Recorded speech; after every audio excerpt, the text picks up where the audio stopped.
Tikim lang. Wala nakadami kang tikim pasto ba? Sarap. Ito po yung masarap na yan. Nagisa po ako ng sibuyas at maraming bawang. So gisa lang po natin maigi, then add na po natin yung ating manok. Mga 1 kilo po yung manok na ito na in-add ko po para sa pangtatluhang katao. So sa low carb po, mas maganda na mas maraming protina. Yan po talaga yung ating needs. At pinaka-fats niya po yung kanyang sariling mantika ng ating manok. So sangkotsa lang po yan maigi.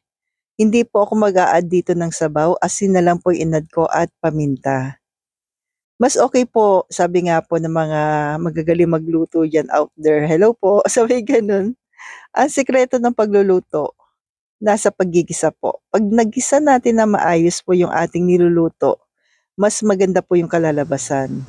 So ginigisa ko lang po 'yan sa sarili niyang mantika, 'yan po, hindi ako nag-add ng water. So yung meat kasi natin mayroon yang sariling water 'yan, tapos yung asin pa po.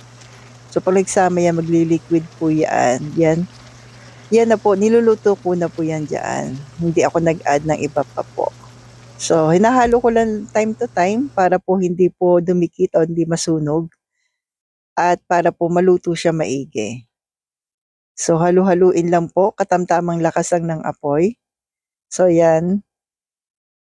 Try nyo po ito, yung hindi ka nag-add ng water, ginisa mo lang siya sa sarili niyang mantika. Yan, tapos yung water niya rin, yan, lumabas po. Asin, paminta, yan po yung nilagay ko po na pampalasa natin. Sa low carb po kasi mas natural, mas okay po. Lalo na po sa mga nagpapagaling pa. Yan. Then kapag nakita niyo na po na okay na siya, add na tayo ng vinegar. Takpan natin ng ilang minuto.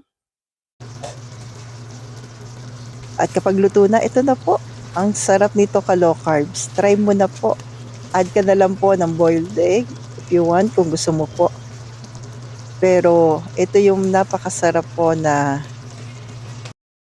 adobong puti kung tawagin. So stay healthy, stay low carb po, and God bless.